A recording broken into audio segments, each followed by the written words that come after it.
Pondok didirikan pada tahun 93 adalah untuk menjawab dari kebutuhan masyarakat pada waktu itu. Ada suatu kecenderungan bagaimana mempelajari ilmu agama dengan sistem pondok salaf tapi yang singkat, sehingga di sini diadakan atau diajarkan suatu pelajaran-pelajaran yang lebih singkat dibandingkan pondok-pondok lain, termasuk seperti ilmu sorof, yaitu mulai qaidahnya, amsilah tasrifnya, ikhlalnya cukup dengan 1 tahun. Ilmu nahwu adalah 2 tahun, mulai imriti dan alfiyah. Kemudian setelah itu semua yang dibutuhkan oleh pondok salaf, yaitu ilmu balaghah, ilmu mantek dan lain sebagainya, adalah 1 tahun. Setelah itu diadakan takhasus fikih, spesialis fikih di tingkat aliyah, itu lebih tinggi dari yang sekarang di Ma'had Ali atau perguruan tinggi pondok pesantren. Kalau di sana masih Fathul Mu'in, kalau di sini ada Fathul Wahhab. Dan di pondok sini ada satu pelajaran yang tidak pernah ditinggalkan, walaupun ada takhusus fikih, spesialis fikih, tapi ilmu tasawuf itu selalu diajarkan sampai pada tingkatan yang tertinggi, yaitu 3 aliyah. Ini yang paling pokok untuk didirikan pondok pesantren, mengajarkan pendidikan salaf yang singkat tapi bisa mendalam, dan insya Allah kurikulumnya ada tidak kalah dibandingkan pondok-pondok yang lain.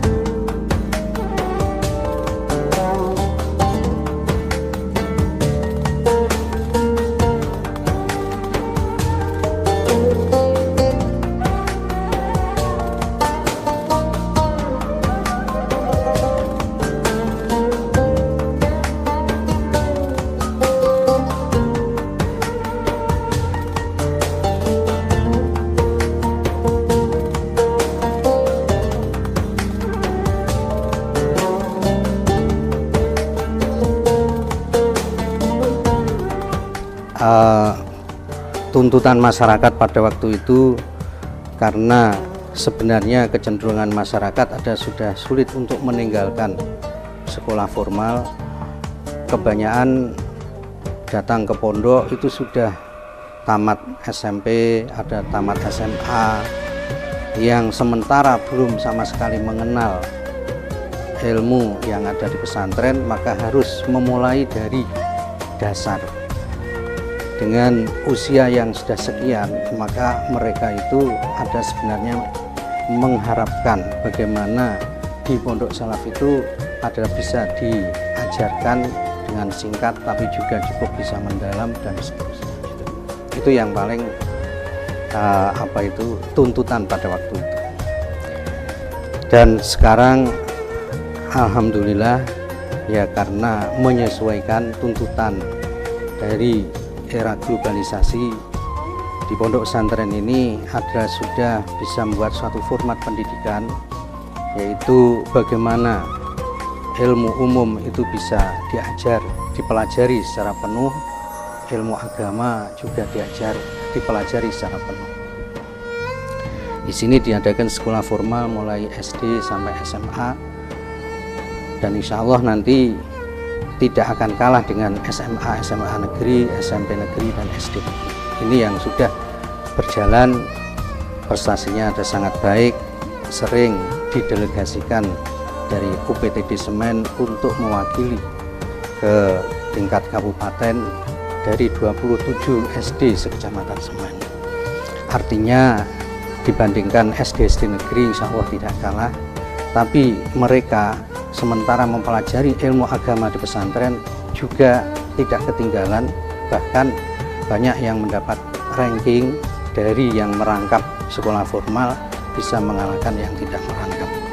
Karena apa? Karena yang sekolah formal ini di asramakan sendiri, ada jadwal mulai bangun pagi sampai tidur, istilahnya ada 24 jam terjadwal, waktunya adalah tidak ada yang tersia-sia. Dengan demikian insya Allah akan keduanya bisa dikuasai dan tidak akan kalah, baik dengan yang pondok salaf maupun yang sekolah negeri.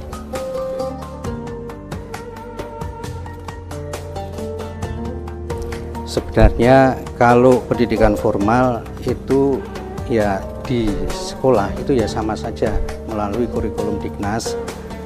Cuma di pondok pesantren ini ada pembelajaran, istilahnya ada musyawarah, ada sinau atau mutolaah atau belajar untuk memperdalam pelajaran-pelajaran yang ada di kelas secara khusus.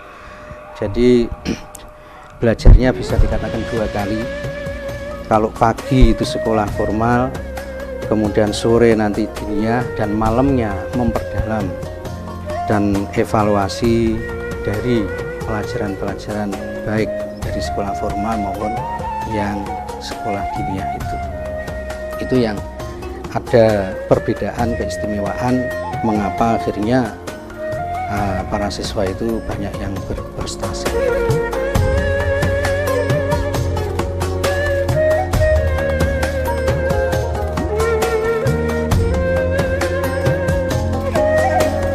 Untuk sementara dari yang SD karena masih kecil-kecil itu masih dipersilahkan asal orang tua ada tanggung jawab untuk membimbing pada anak-anaknya.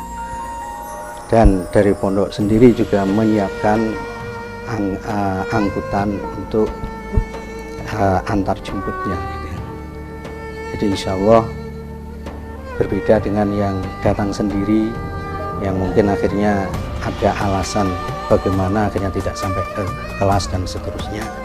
Akan tapi nanti kalau sudah di tingkat yang SMP, SMA, dan itu sudah tidak bisa membimbing orang tuanya, ini adalah harus dipondokkan, harus diasramakan, harus mukim gitu. Jadi untuk yang masih dasar ini bisa gitu, karena orang tua masih mampu untuk membimbing.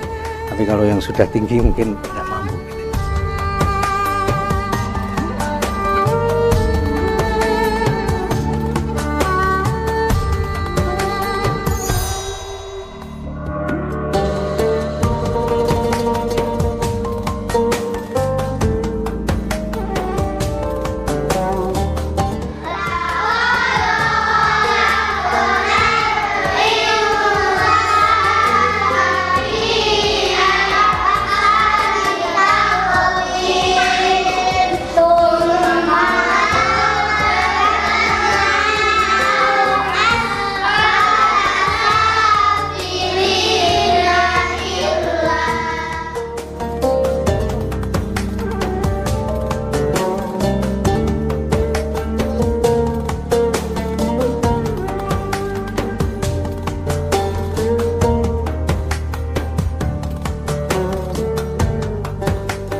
Itu ada sangat baik dan memang sangat dituntut suatu pendidikan seperti dengan sistem pondok pesantren ini.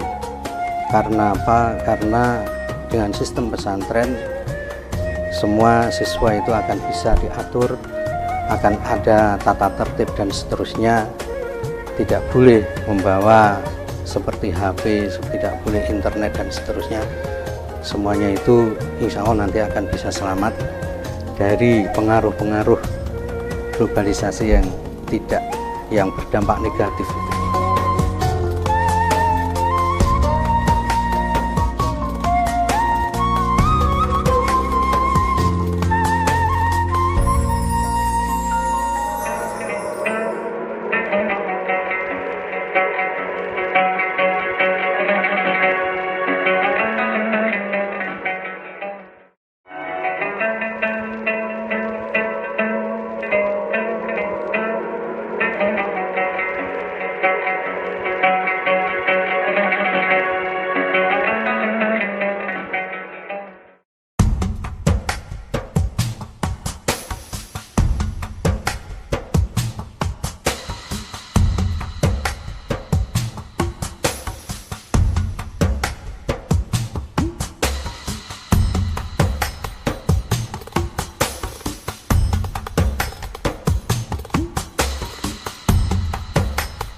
Kang durung mangan sapa asobi.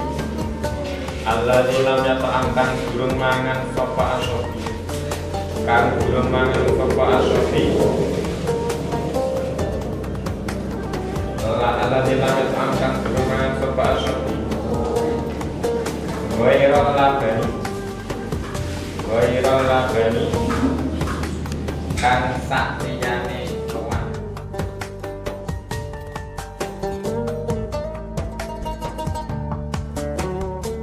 Bahwasanya sistem di pondok pesantren Hidayatul Thulab ini adalah salaf murni. Salaf murni akan tetapi kita ini sekarang menyiapkan program SMBI Plus, SMAI Plus dan SDI Plus yang sudah berjalan. Yang mana tetap salaf murni ini tidak hilang. Salaf murni ini tetap ada.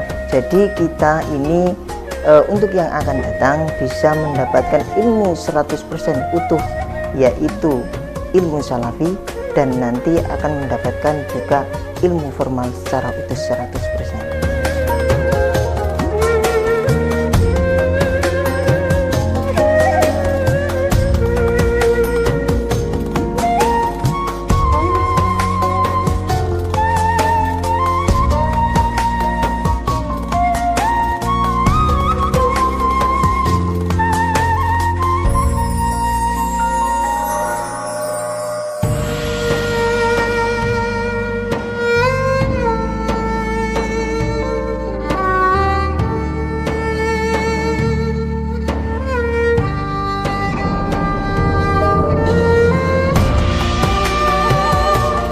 Kalau untuk diwajibkannya tidak ya, akan tetapi ya bagi santri yang ingin mengikuti salaf murni nanti ya ada disiapkan, dan juga untuk yang mengikuti formal nanti bisa keduanya. Dalam artian kita pondok pesantren Hidayatul Thulab ini memang menyediakan untuk bisa mendapatkan salaf 100% dan juga bisa mendapatkan ilmu formal 100%.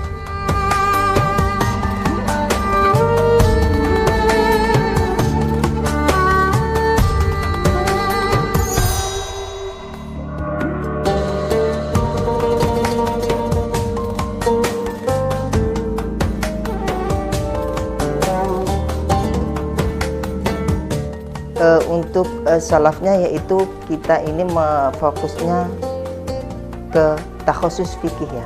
Pondok kita ini adalah takhusus fikih yang mana kita mempelajari khusus ilmu hukum syariat, yang mana sebenarnya jenjang yang kita capai yaitu mulai dari ibtidaiyah.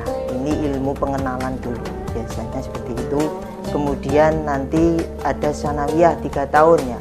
ini adalah mempelajari tentang ilmu shorof, nahwu, shorof, tauhid, balaghah, khususnya juga fikih. Dan nanti untuk jenjang aliyah 3 tahun ini juga khusus fikihnya di situ, di aliyahnya, yaitu Fathul Wahhab, yang mana ini adalah jenjangnya 3 tahun untuk mempelajari Fathul Wahhab, yang mana dikhususkan khusus untuk mempelajari fikih, yang mana sudah tidak mempelajari seperti balaghah, nahwu, shorof yang sudah dipelajari di kelas sanawiyah.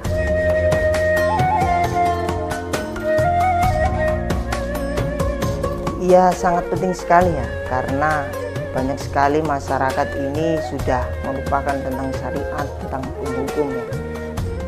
Oleh karena itu Pondok Pesantren Hidayatul Tulab ini mengkhususkan seperti itu, karena supaya bisa benar-benar membantu masyarakat, bisa membantu diri sendiri untuk mencapai dan memahami tentang hukum-hukum syariat.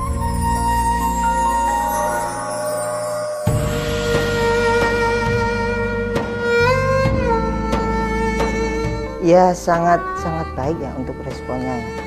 Apalagi kita ini juga sering mengirim delegasi santri untuk ceramah di desa-desa, di daerah-daerah setempat yang berada di Kediri ini, yang mana nanti di sana juga terkadang ditanya tentang masalah hukum-hukum syariat. Ya, memang itu memang menjadi tujuan kita ya. Nah, selain kita ini benar-benar bisa mempelajari di pondok pesantren ini, kita juga bisa mendelegasikan di masyarakat, di desa-desa, terutama yaitu nanti ketika anak-anak atau santri ini bisa pulang, ini benar-benar bisa dibutuhkan untuk masyarakat.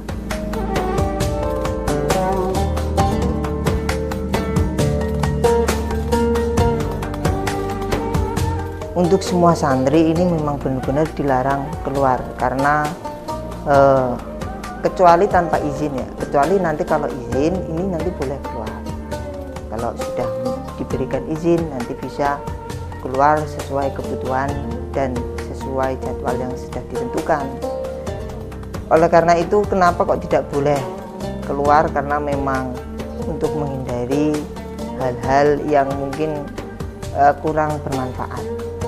Yang lebih baik bagi para santri ini lebih konsentrasi untuk mempelajari, untuk menghafal dan memahami apa pelajaran yang ada di pondok pesantren ini.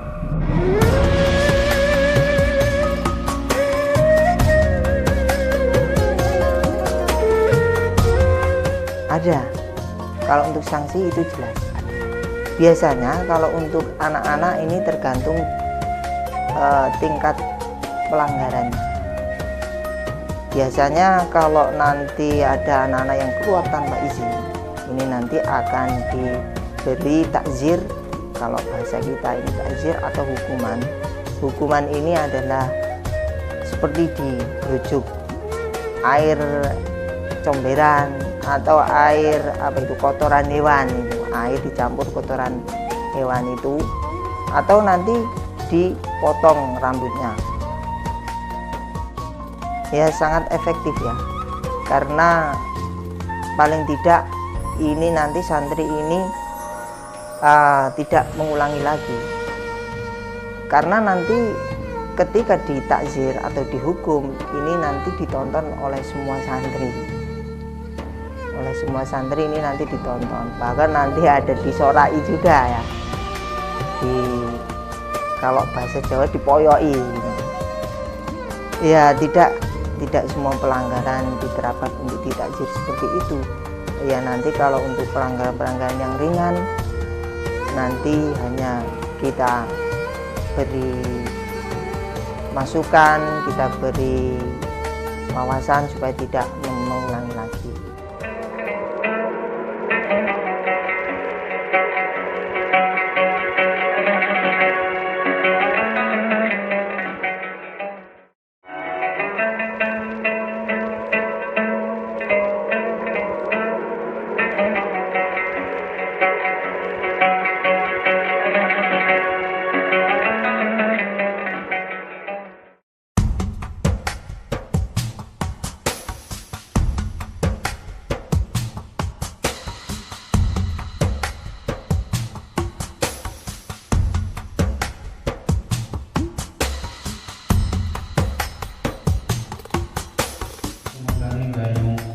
Kota menuntut ali-ali lam yasihamu kora sopal wudu lima krono hati sebab kalau ayat kewingan sopal bukhari wa muslimun walafdu tela pada hati sikulah ketuini muslim anam bila ibn Amr radhiyallahu anhuma qala dawu sopal bila rojana yang lakat rojana bagi sebab itu.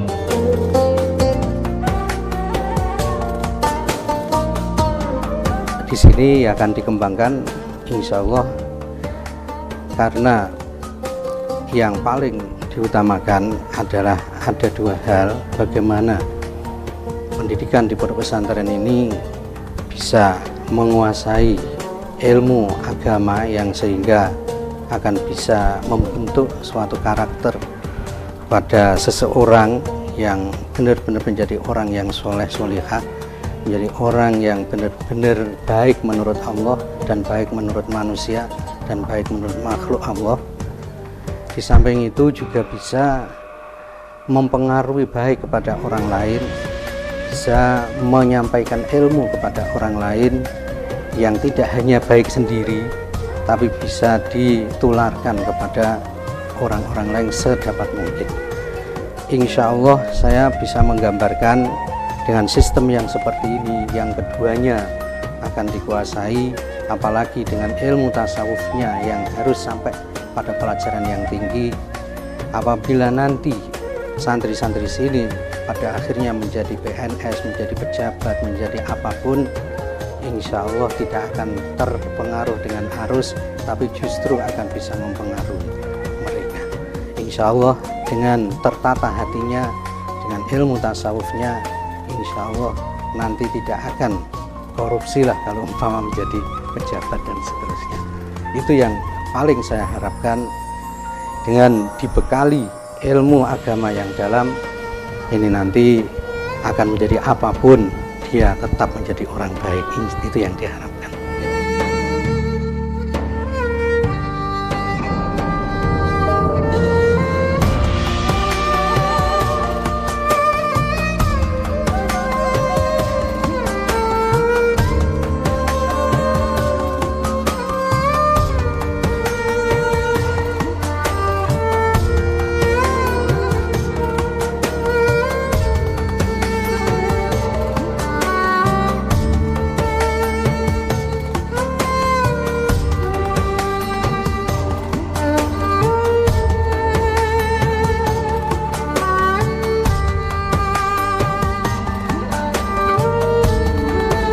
Yang saya sarankan apa yang disampaikan oleh Rasulullah, yaitu intinya atau artinya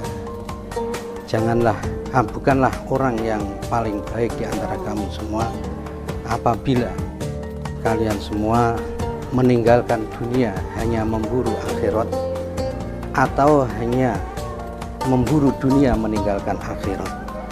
Tapi yang baik, carilah dunia untuk sebagai bahan bekal ke akhirat.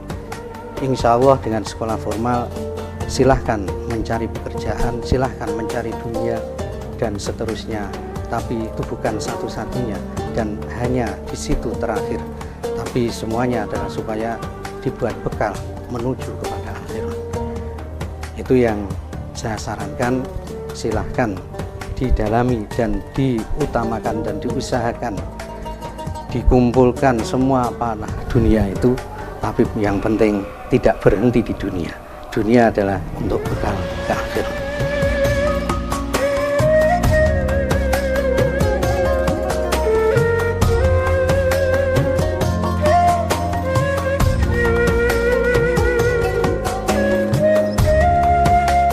Kalau untuk masalah perilaku dan mental, ini biasanya kita memang sudah mendidik mereka.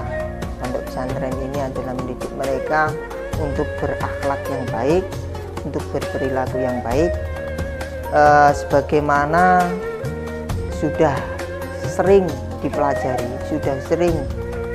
dipelajari tentang masalah akhlak, dan juga untuk diterapkan nanti adalah akhlak bagaimana bertemu dengan ustadz, bagaimana dengan teman, bagaimana dengan pengasuh, dan juga kita tetap adat-adat akhlak yang baik kita pakai.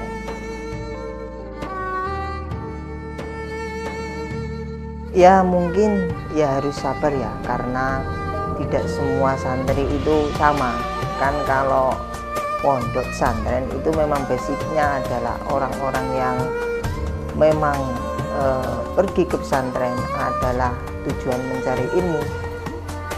Ada juga anak-anak ini memang anak-anak yang benar-benar anak yang harus didandani dalam artian benar-benar harus sabar karena banyak juga anak-anak yang nakal. Memang anak-anak yang nakal ini adalah anak-anak yang perlu ekstra penanganannya, ini harus betul ekstra.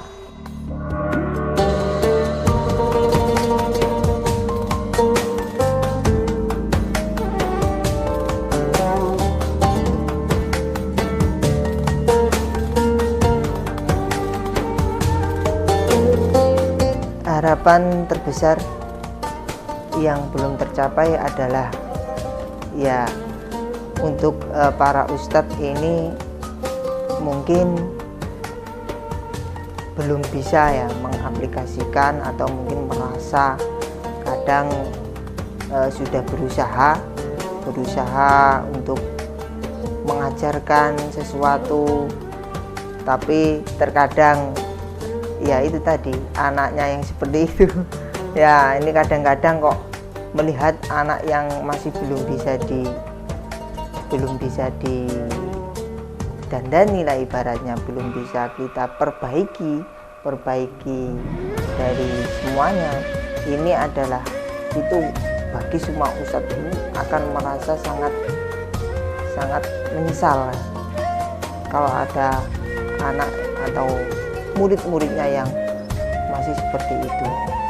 Ini adalah penyesalan yang bagi ustadz ini adalah sangat melihat santri-santrinya atau murid-muridnya ini adalah sulit, apalagi sampai pulang sebelum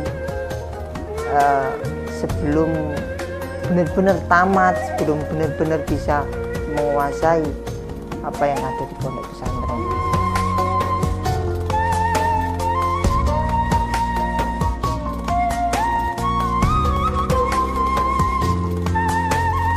Kalau untuk tipsnya ya, yang penting kalau di pondok pesantren itu yaitu yang mempeng, benar-benar belajar yang rajin, karena tidak ada manusia yang bodoh. Menurut saya tidak ada manusia yang bodoh kalau dia ini tidak mau belajar. Jadi siapapun orang itu kalau nanti mau usaha pasti akan berhasil, karena itu sudah saya buktikan ya. Sudah banyak sekali santri-santri itu yang memang kemampuannya awalnya itu sangat minim sekali, akan tetapi dia itu usahanya sangat kuat, terbukti benar-benar itu memang berhasil. Dan selain itu benar-benar itu harus berkhidmah kepada pengasuh,